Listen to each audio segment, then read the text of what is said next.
ভাই আমরা দক্ষিণাঞ্চল থেকে আসছি। আমরা পিরোজপুর জেলা বিএনপির আহ্বায়ক সহ পিরোজপুরের সকল থানা নেতৃবৃন্দ এখানে আছি। আমরা কিন্তু একটা আবেগ, উচ্ছ্বাস, ভালো লাগা, ভালোবাসার মধ্যে থেকে এখানে উপস্থিত হয়েছে। মা আসবেন 4 মাস পরে। মাকে 5 তারিখের পরিবর্তনের পর একটু উন্নত চিকিৎসায় বিদেশে পাঠানো হয়েছে। মা অনেকটা সুস্থ আছে। আমরা সেই আবেগ উচ্ছ্বাসকে ধারণ করে মাকে দেখার জন্য এখানে দাঁড়িয়েছি এবং মা এখন দেশ আমাদেরকে নির্দেশনা দেবেন। আমরা চাই এ বছরের মধ্যে যে নির্বাচন হবে সেই প্রস্তুতির অংশ হিসাবেও বলতে পারেন আজকের এখানে ওয়ার্ম আপ। মা আসছেন, সারা বাংলাদেশের নেতাকর্মীরা উঠে আসছেন। মাকে আমরা ভালোবাসি মায়ের মতো করে, দেশকে ভালোবাসি মায়ের মতো করে। এই যে উচ্ছ্বাস, ভালো লাগা, আমরা এ বছরের মধ্যে নির্বাচন চাই। তত্ত্বাবধায়ক সরকারের অধীনে আমরা নির্বাচন চাই।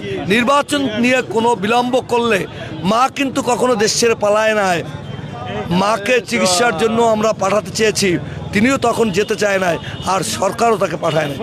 মাকে জোর করে দেশের বাইরে পাঠাতে চেয়েছিল, কিন্তু তা পারেনি। মা আমাদের, তিনি এক দফা অর্থাৎ জনগণের দাবি আদায়ের লক্ষ্যে লড়াই করছেন। আমরা মহান মুক্তিযুদ্ধ শহীদ রাষ্ট্রপতি জিয়াউর রহমান ঘোষণা করেছেন 2টি কারণে: ভাতের অধিকার, ভোটের অধিকার। এই দুটো মায়ের নেতৃত্বে ডিসেম্বরের মধ্যে নির্বাচন, এর মধ্যে দিয়ে আমরা বাস্তবায়ন করব।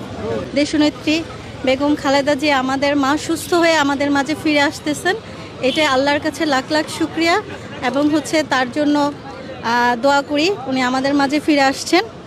আর সেই সকাল থেকে আমরা অপেক্ষা করছি। অপেক্ষাটা মানে কষ্ট তেমন মনে হচ্ছে না। দেখেন আমাদের কি আনন্দ উল্লাস, হাজার হাজার নেতাকর্মী, আমরা সাধারণ মানুষও আছে পাশে, সবাই অপেক্ষা করতেছি। মনে হচ্ছে যে সময় সেই দীর্ঘ মানে 8:30 9টা থেকে আমরা রাজপথে, কখন আসবে আমরা একটু দেখব তাকে। এইটাই আল্লাহর কাছে লাখ লাখ শুকরিয়া যে উনি সুস্থ হয়ে আমাদের মাঝে ফিরে আসতেছেন। বাংলাদেশের সবচেয়ে জনপ্রিয় নেত্রী দেশনেত্রী বেগম খালেদা জিয়া, গণতন্ত্রের রূপকার, গণতন্ত্র বলতেই বেগম খালেদা জিয়া। আমরা তার জন্য অপেক্ষা করছি এবং অধীর আগ্রহে সারা বাংলাদেশ থেকে লক্ষ লক্ষ জনতা আজকে ঢাকার রাজপথে তাকে স্বাগত জানার জন্য অপেক্ষা করছি। আমরা চাই অন্তর্বর্তীকালীন সরকারের কাছে অনতিবিলম্বে একটি সুষ্ঠু নিরপেক্ষ নির্বাচন দিয়ে এই দেশের শাসনভার বেগম খালেদা জিয়া তথা নির্বাচিত সরকারের হাতে দেওয়ার জন্য আজকের এই অনুভূতি, আজকে লাখো জনতা দেখে আমাদের কাছে মনে হয় জনপ্রিয় নেত্রী বেগম খালেদা জিয়া আসছেন মানে গণতন্ত্র আসছেন, মানে সামনে নির্বাচন হবে এবং গণতান্ত্রিক সরকারের হাতে দেশের শাসনভার আসবে, এটি আজকের এই প্রত্যাশা।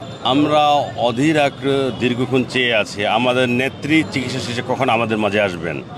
আমরা দীর্ঘদিন ওনার অনুপস্থিতি অপেক্ষা করছি যে আমরা নেত্রীকে পাবো, নেত্রীকে নিয়ে আবার গণতন্ত্রের কাফেলায় ফিরে যাব। আমি মনে করি পোর্ট্রেট বেগম খালেদা জিয়া আনকম্প্রোমাইজ, উনি কখনো কম্প্রোমাইজ করেন নাই। আজকে তার নমুনা হিসেবে লক্ষাধিক লোক মাঠে এয়ারপোর্ট থেকে এই গুলশান পর্যন্ত জন্য অপেক্ষা করছে। এই রৌদ্র, এই তীব্রতার মধ্যে মানুষ ঘাম উপেক্ষা করে, গরম উপেক্ষা করে ওনার দিকে চেয়ে আছে নেত্রী আসবে, নেত্রীকে অভিবাদন জানাবে। তাই আমরা মনে করি খালেদা জিয়া আসলে মনে করি গণতান্ত্রিক পরিবেশ আবার আমাদের মাঝে ফিরে আসবে ইনশাল্লাহ। এখন আমি এই অন্তর্বর্তী সরকারকে অনুরোধ করব অনতিবিলম্বে একটা সুষ্ঠু নির্বাচনের ব্যবস্থা করা হোক। নির্বাচন আসলেই খালেদা জিয়া গণতান্ত্রিক নেত্রী, জনগণের নেত্রী আবারও প্রমাণিত হবে খালেদা জিয়া দেশে নয় এই উপমহাদেশের একটি জনপ্রিয় নেত্রী। তাই আসুন আমরা খালেদাকে স্বাগত জানাই, অভিনন্দন জানাই। পরিশেষে দেশবাসীর প্রতি আমরা অনুরোধ করব খালেদা জিয়ার জন্য আপনারা দোয়া করবেন। খালেদা সুস্থ থাকলে ইনশাল্লাহ গণতন্ত্র ফিরিয়ে দিয়েছেন এবং ফিরিয়ে দেবে। আশা রাখি বাংলাদেশের মানুষ গণতন্ত্র ফিরিয়ে পাবে, সেই প্রত্যাশা রেখে সবার কল্যাণ কামনা করছি। আমার জেলা পিরোজপুর। আমি কাউখালী উপজেলা বিএনপির সভাপতি এবং 2বার উপজেলা চেয়ারম্যান নির্বাচিত। চেয়ারম্যান ছিলাম 2বার। আমি গতকালকে এসেছি। আমার সাথে সাথে আমার এলাকার, আমার জেলার অনেক নেতাকর্মীরা আজকে এসেছে। আজকে আপনারাও দেখতে পাচ্ছেন সেই এয়ারপোর্ট থেকে এই যে তার বাসভবন ফিরোজার, এখানে লক্ষ লক্ষ নেতাকর্মী সারা বাংলাদেশ থেকে এসেছে এবং সারা বাংলাদেশের জাতীয়তাবাদী শক্তির যে চেতনা, জাতীয়তাবাদী শক্তি আজকে সারা বাংলাদেশ, শুধু ঢাকা শহরে নয়, আজকে অধীর আগ্রহে তারা টিভি স্ক্রিনে, বিভিন্ন ফোনের মাধ্যমে, ফেসবুকের মাধ্যমে লাইভে তারা অপেক্ষা করতে গেছেন এক পলক দেশনেত্রী বেগম খালেদা জিয়াকে দেখার জন্য। আজকে যে এই অনুভূতি ভাষায় প্রকাশ করার মতো নয়। এই অনুভূতি এমন একটি অনুভূতি যে যদি গভীর সমুদ্রে হারিয়ে যাওয়ার পর একটি যদি একটি কার্ড যদি পাওয়া যায়, ঠিক তেমনি আজকে দেশনেত্রী বেগম খালেদা জিয়াকে দেখার জন্য আজকে সেই একই অনুভূতি। আজকের এই অনুভূতির মাধ্যমে সারা বাংলাদেশে আগামীতে দেশনেত্রী বেগম খালেদা জিয়ার নেতৃত্বে, বিএনপির নেতৃত্বে আজকে সারা বাংলাদেশের মানুষ ঐক্যবদ্ধ হবে এবং জাতীয়তাবাদী শক্তির উত্থান হবে। দেশনেত্রী বেগম খালেদা জিয়া আবার সরকার গঠন করবে এই প্রত্যাশায় দেশনেত্রী বেগম খালেদা জিয়া 4 মাস পরে সুস্থ হয়ে বাংলাদেশে ফিরছেন, আমরা তার জন্য অপেক্ষা করতেছি। আমার কাছে মনে হচ্ছে আজকে একটা স্পেশাল দিন বাংলাদেশের জন্য, যে সারা বাংলাদেশের লোকজন মনে হয় যেন ঢাকামুখী হয়েছে এবং বেগম জিয়াকে রিসিভ করার জন্য উদ্গ্রীব হয়ে আছে।